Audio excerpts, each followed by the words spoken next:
मैं अपने शिक्षा मंत्री का एक वीडियो देख रहा था। विजय कुमार चौधरी हैं।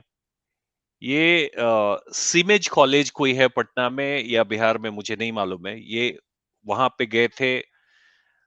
बहुत अच्छी गैदरिंग थी। शानदार हॉल था। एयर कंडीशन हॉल थे और बच्चों को एड्रेस कर रहे थे, उत्साहित कर रहे थे और बच्चों को कह रहे थे कि आप लोग कमाल का काम कर रहे हैं। थोड़ा सा और मेहनत कर लीजिए, आप लोग बहुत आगे निकलिएगा। बहुत अच्छी बात इन्होंने की। आज मेरा सवाल है, इतने बढ़िया माहौल में, इतने सुंदर एयर कंडीशन हॉल में ये जो बच्चों को एड्रेस कर रहे थे, इसमें गरीब का बच्चा क्यों नहीं है? क्या हमारे शिक्षा मंत्री कभी किसी सरकारी स्कूल में जाकर इन्होंने बच्चों को उत्साहित किया है? और इनके पास उत्साहित करने के लिए है क्या? सीधा सवाल है, जो संपन्न घर के बच्चे हैं, वो तो पढ़ लिख जा रहे हैं, लेकिन गरीब घर के बच्चे जो हैं, उनका क्या होगा? हम कहते हैं और पढ़ते भी आ रहे हैं, 70% या 80% आबादी आज भी गांवों में रहती है। तो शहर के सरकारी स्कूल तो समाप्त हो चुके हैं। नीलबट्टा सन्नाटा है पढ़ाई के मामले में। गांवों की बात हम क्या करें? तो हम संपन्न घर के जो जो भी बच्चे हैं वो पढ़ाई लिखाई कर पा रहे हैं, उन गरीब बच्चों को हम कहां छोड़ रहे हैं? शुरू करेंगे। सुरेंद्र कुमार जी, आप ही बताइए। आप शायद क्योंकि जब न्याय नहीं मिल पाता है तो लोग कोर्ट का दरवाजा भी खटखटाते हैं। शहर में भी आप रहते हैं और गांव से भी जुड़े हुए हैं। आप क्या देख रहे हैं? सरकारी स्कूल का क्या हाल है? और हम स्कूल तक ही सीमित रखें अभी फिलहाल।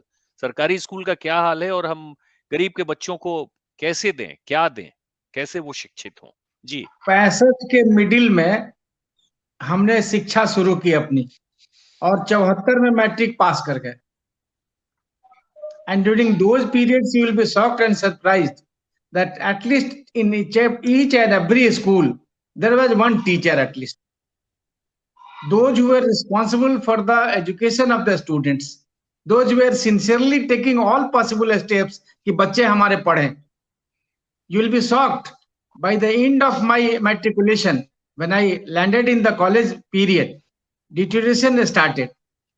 और आपको हम आश्चर्यजनक चीज बता दें कि 80 के दशक से जो शिक्षा की दुर्गति शुरू हुई, शिक्षकों की बहाली, टीचर की जगह गलत गलत लोगों की बहाली होने लगी।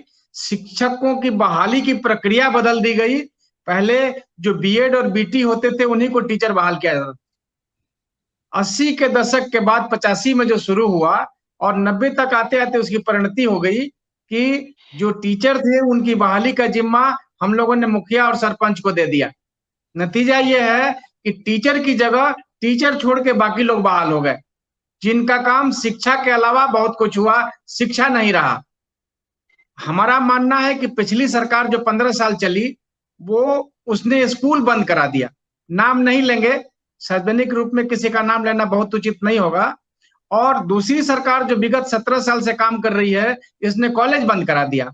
आपको आश्चर्य होगा, मेरा फर्स्ट हैंड इंफॉर्मेशन है कि right from BN college, Patna college, science college, medical college, engineering college, pharmacy college, BEd college, इन सारे कॉलेजेस में शिक्षा के अलावा सब कुछ होता है। और जब ये राजधानी की ये स्थिति है, शहरों की ये स्थिति है, देहातों की स्थिति इससे भी भयावह है।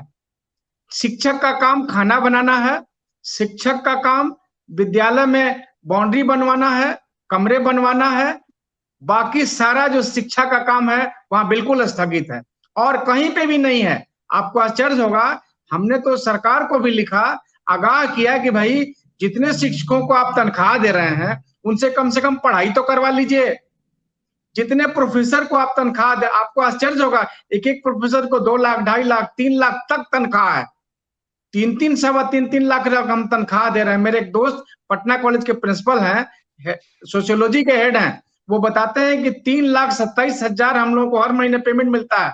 और बोलते हैं कि जिस दिन वो क्रेडिट होता है और मैसेज आता है तो आंख में आंसू आ जाता है, ये बिना पढ़ाए हमको ये तनख्वाह मिल रही है।